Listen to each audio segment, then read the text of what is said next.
All right, and welcome back to the Prometheus Deep Dive, a CNC podcast. And today we are talking about season 2, episode 6, Jedi Mind Tricks. Today, my co-host is my friend Patrick. Patrick, how you doing today, man? I'm great. I have COVID, but I'm really good. All right, so let's get right down to it. We saw, honestly, one of the most explosive episodes that we've had between both seasons. A lot has happened. A lot was exposed, and let's just get right down to it. So what did you think about that Louise boot?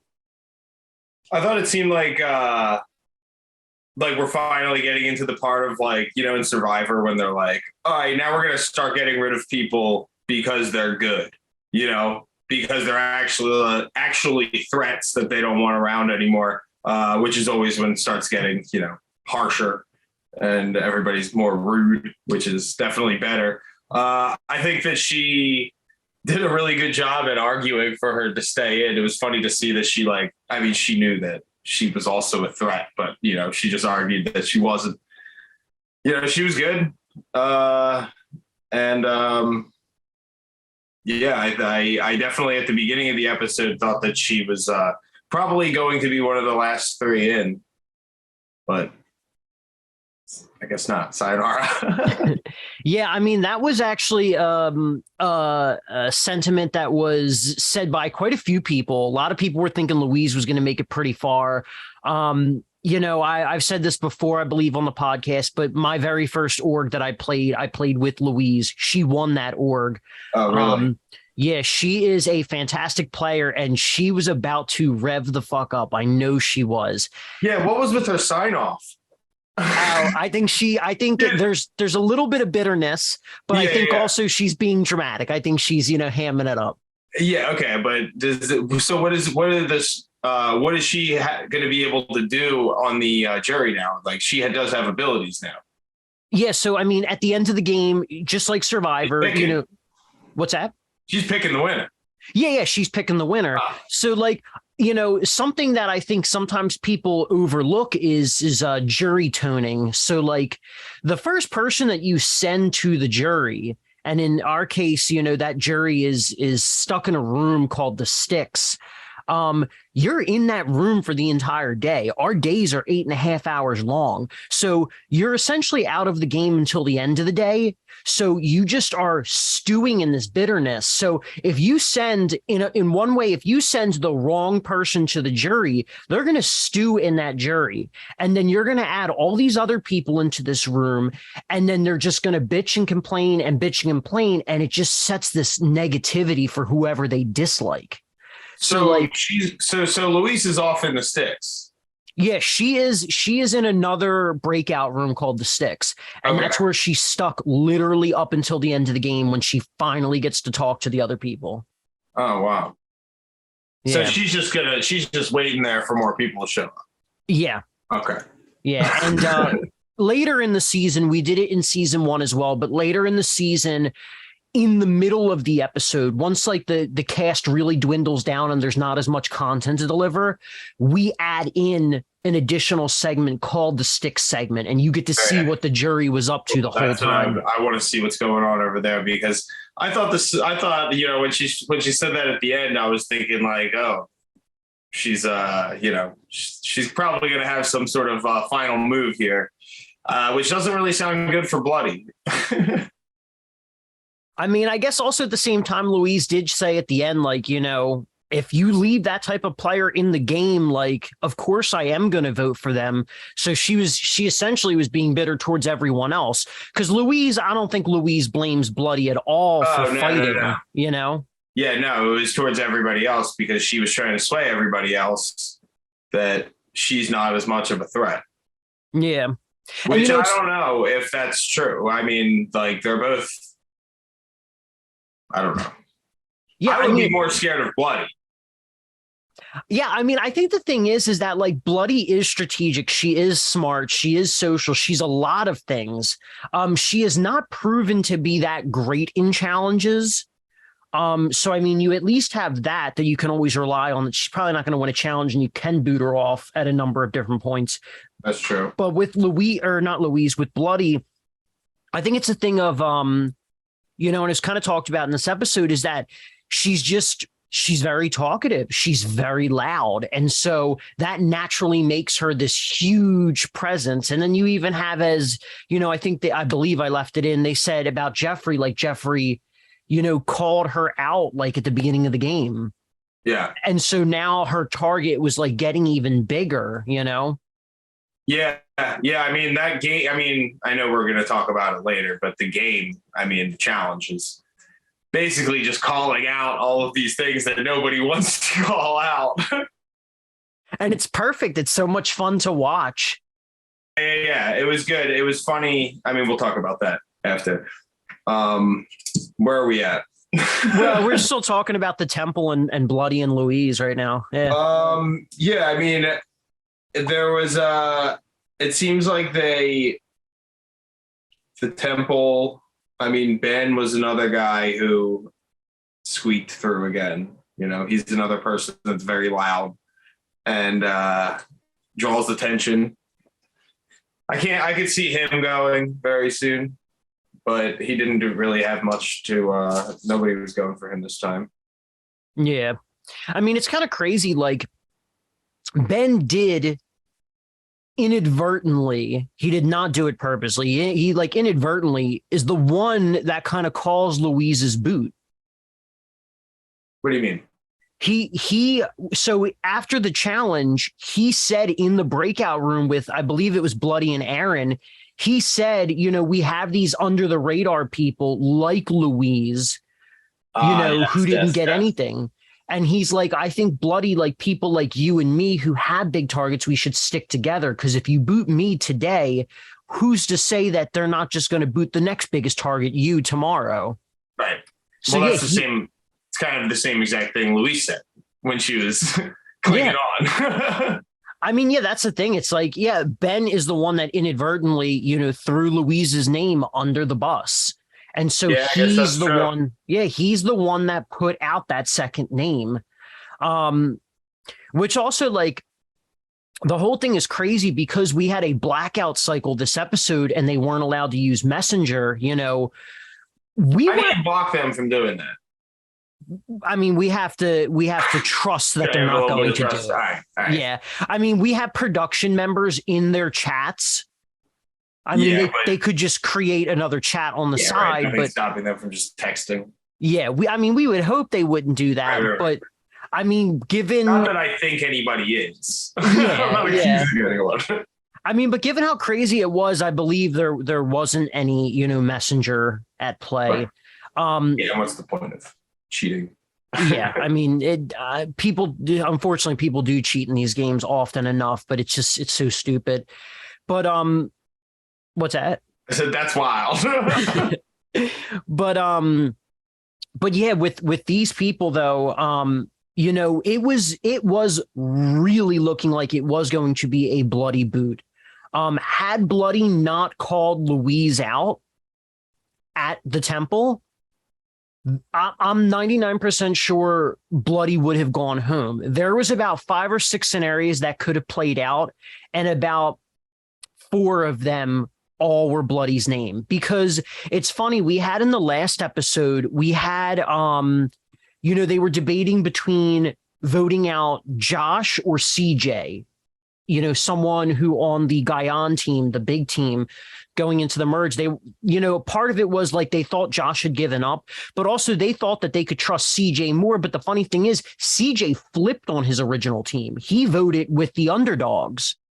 Yeah. But CJ was like he just played under the radar right here on this whole episode. Yeah. CJ is very much a very good under the radar player. Yeah. And it seemed also like they brought up, how much it's, day 2 is hidden and there's just so few men. And I thought like, all right, they could just easily take a women's alliance here. That's clearly not the case because there was no men targeted at all in this episode. Yeah, it is really crazy. Like, Bloody does say, it's not often that you have actually, she said she's never seen that happen where it was majority women. It's crazy. Yeah, nobody even noticed it. Yeah. I mean, Everyone. I wish I should have actually talked to the other members of production before I got on the podcast today, because we were talking at the end of day one. We did mention that there was, majority women, but we also, and I don't even remember the exact reason why, but we were so convinced that Bloody and Louise would pretty much make it to the end. But then obviously we saw that Louise got out here, and we were like, that's what I thought today, where I started the episode. And then it was like, oh, those two are battling right now. Yeah. And I mean, what a battle was it too? Like it really was super freaking entertaining. Yeah, thankfully you did the pacing right. I was on the edge of my seat with the guesses. All right. So, yeah, I think we talked a lot about the temple so far. Let's go on to the other dynamics of the team so far, about the other players. So what are your other thoughts about just pretty much anyone else in the game right now? I mean, let's see. Everybody. So I'd say I like Antonio. He's a very likable guy. I'd say he's in my top with Bloody. Ben's probably going to go far. I don't know. It's so hard to say, because it's like everybody that I think is going to go far will, they got the target on their back. So in that case, I mean, I could see Aaron slipping by. That's your name, right, Aaron? Yeah, Aaron. Mm-hmm.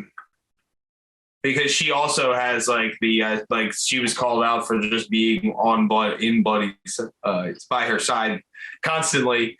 And that's, very good move to play by the side of Bloody, who has the first season of the game memorized. Yeah. Yeah. Aaron, Tiki, who was part of our season 1 alumni, he actually, we did a podcast before this one, and he said the same thing. He was just like, he could see Aaron going far, and, she is paired up with Bloody. But you also have Tracy, who's kind of paired up with Bloody too. And, Tracy is. And the most likable. Yeah. She's the most likable. Yeah. She's the oldest player in the game. And then in addition to that, during day one, she didn't get much of a chance to really play the strategic part of the game. She still very much played the social game. But, she says at the beginning of this episode, and she says it actually a couple times, but how, she binge watched season 1 in between day 1 and 2, so she can get caught up. So her mind is getting in that right place. Yeah. She's picking up on this game. She's definitely going to play better today than she did yesterday. I think everybody also, I was thinking an older player and operating like this kind of thing is so new to anybody, but also to an older player, like that just comes with some sort of like a wholesome sweetness, just like seeing Tracy like operate this sort of through this game, which is so like new of an idea. You're just going to be one of the most liked characters, at least by me, right off the bat for that. Yeah. And I mean, obviously, I think it's kind of universal. A lot of people love Bloody, or not Bloody, sorry. Well, a lot of people love Bloody too, but Tracy, the players love her. I love her. You love her. And a number of other people who are watching love her. But yeah, just very interesting, seeing that she did her homework and she already has the social game down. She's just a naturally social person. But now we're starting to see, her train of thought come through where she wants to get rid of the big targets first. Whereas I feel like Tracy's like a medium target. She's right in the middle. She's not under the radar. Nobody doesn't notice her, but she isn't someone like Bloody. So that's very, very much interesting. I also wanted to bring up another point too about Tracy. She says that, she voted for Jenny to be the first boot of today. But then she got to know her, and she really liked her, and it was she used, I believe she said, perception, and I always say, perception's reality in these games. Yeah. You have that perception, even if it is false, it's true to everyone else, and it becomes the reality in the game. Mm-hmm. So we see, Jenny has, completely flipped that around. Yeah, she that was another, Tracy's been good at just wholesomely saying why she picked somebody and just explaining straight to their face, like, this is why I did it. And like, you can't really be mad about it. Like, it makes sense. I don't know. I know you the least, basically. But yeah, I don't really know how it's going to work out for, I think that Jenny, I don't know about Jenny. And as it moves forward, I feel like she's going to have the next target. She's going to be caught up in choosing sides where she's at. And it's not going to, I don't see her. That's my prediction. If I was a betting man. So Jenny next is your prediction. Jenny next. All right. We'll see if that plays out. So another thing that I absolutely loved about this episode, I wasn't sure how it was going to make the episode, but I wanted to make the episode. But we had a very similar segment to the like Tasha dance party, except we had this little costume party. So what did you think about that? Hit or miss for you? Oh, I loved it. I thought it was funny. I thought it was funny that it just gave a good sense of everybody like hanging out in the room. It seemed like everybody was having a good time. You came in with like some hot, like you Jeff Probst kind of like, whoa, that was funny. I thought the whole bit was hilarious. Wait,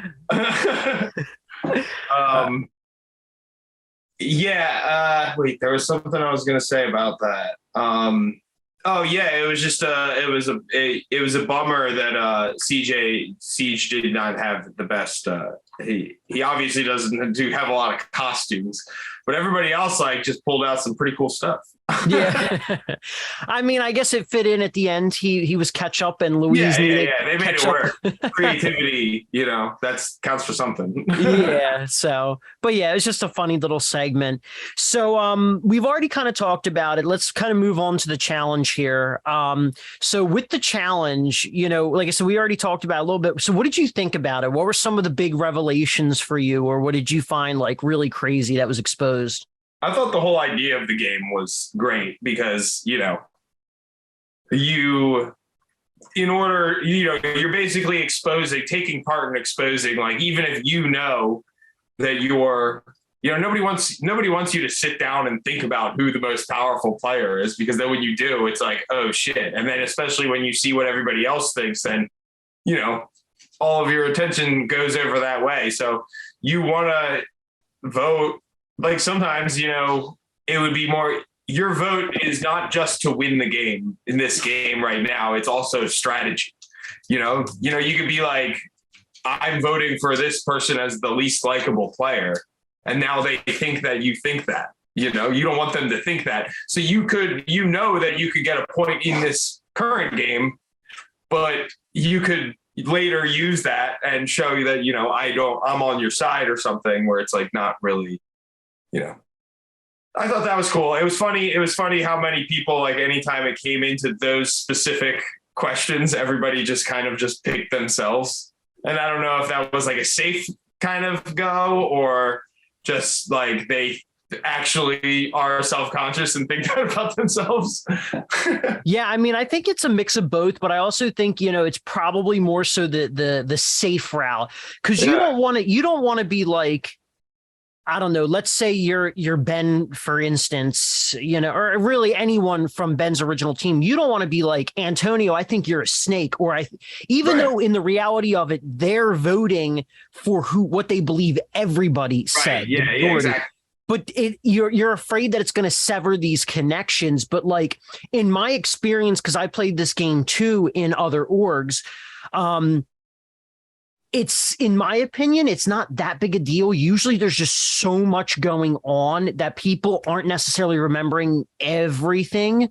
Right. So like, in my opinion, especially at this point in time when we're giving away 2 immunities, it is so important that you win that immunity.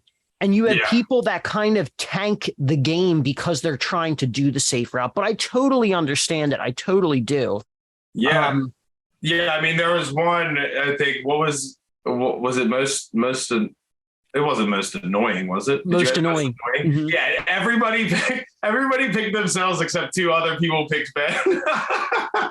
Yeah. I was like, damn, dude, that sucks. But yeah, it's so great though seeing Ben having like a laugh about it. He wasn't offended by it. That's awesome. But like on the other side of things, you really could have someone that could be genuinely upset about that. Yeah. I mean, it can happen. You don't, they've only known these people for a very short period of time. I'm sure it feels like different, obviously, but it's only been a few hours. Yeah.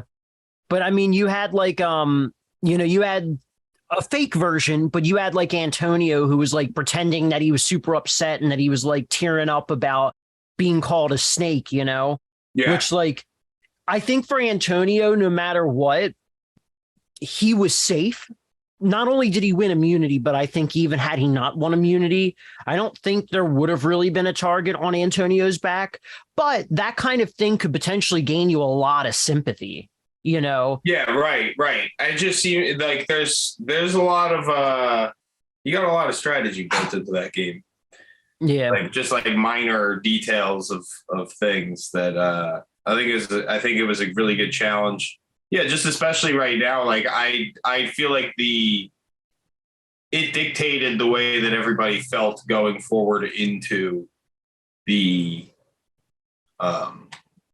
temple. So moving on to the Ember Award. So for those who don't know, the Ember Award is essentially the MVP of this episode. We'll be handing out just one Ember Award for this episode, one by myself, and Patrick will also hand out one. So Patrick, who do you think deserves the Ember Award for this episode? Let's see. I'm going to give it to Ben.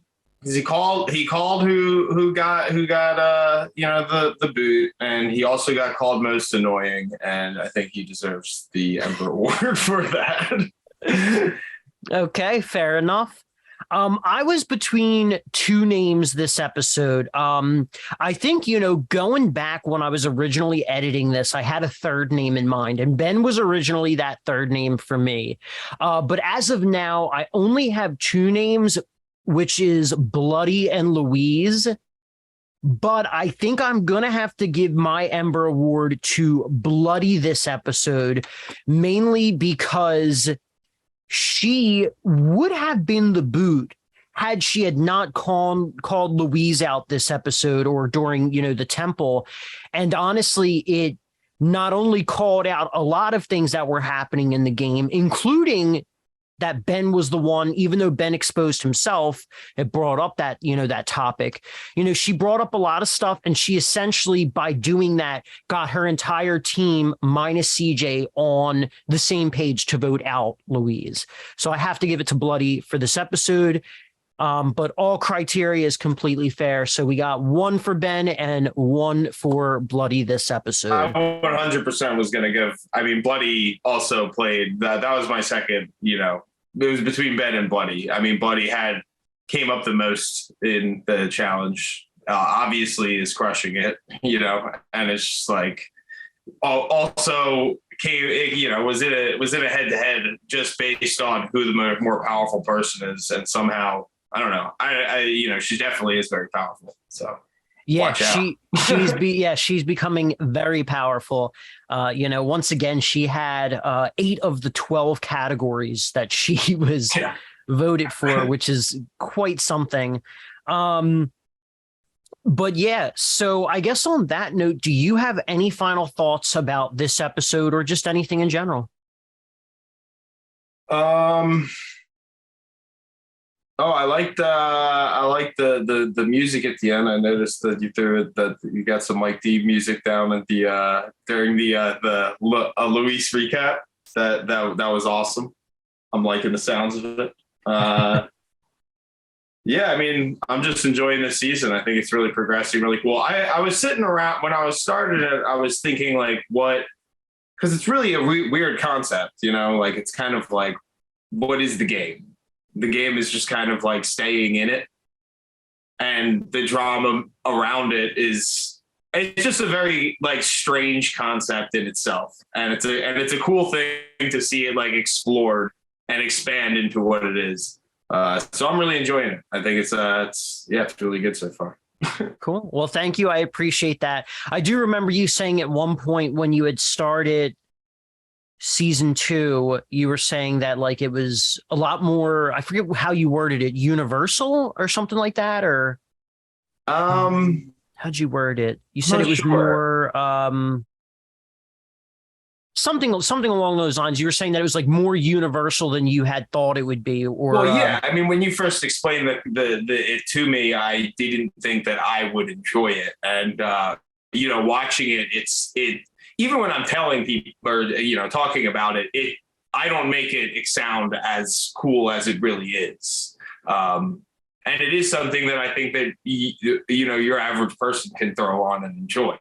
And I think that it's an avenue that's like not really, I mean, it's explored obviously on giant budgets, but it's, you know, it's really cool to see it explored, you know, for nothing.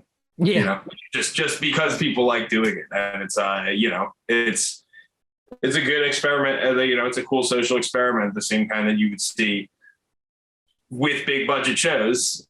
But just, you know, it's the raw stuff. It's the good stuff. Yeah. You know, I got one last thing before we conclude this podcast. So a little insider information. Patrick was actually going to be on this season. Yes. But due to his kind of prior relationship with Jeffrey, we decided not to go with Patrick. Yeah, Jeffrey, I was rooting for you. Out of curiosity, how do you think you would have fared in a season with this cast? I think that every episode, and I have no idea. Like, I think that I would be able to maneuver with people, but again, I feel like that I might have been kicked off around like 2 episodes ago.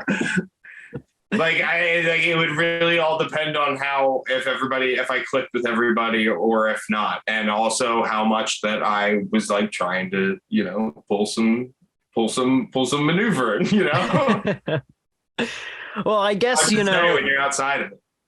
yeah, it is hard to say. But yeah, I mean, it's so interesting, you know, to think that we could have had a whole different game, you know, had you been in it, or maybe you just would have ended up being third boot and you took Jeffrey's place in the game. Yeah, I was just like Jeffrey. I was loud. I called people out for things. Well, I guess, you know, on the positive side of things, you've gotten to watch this season, and so, you know, if we, you know, ever cast you for like a future season, or if you're free or have the time to play some sort of org. Hell, now you know how it operates even more, so you're not going. I mean, it's a really interesting thing. It's really, really cool. Yeah. All right. So on that note, thank you everyone for tuning in. Thank you, Patrick, for coming on. I really appreciate it in the midst of your COVID sickness. Of course. On that note, yes, thanks again, everyone. Don't forget to like, comment, and subscribe, and share this as well. And on that note, we'll see you next time. Bye.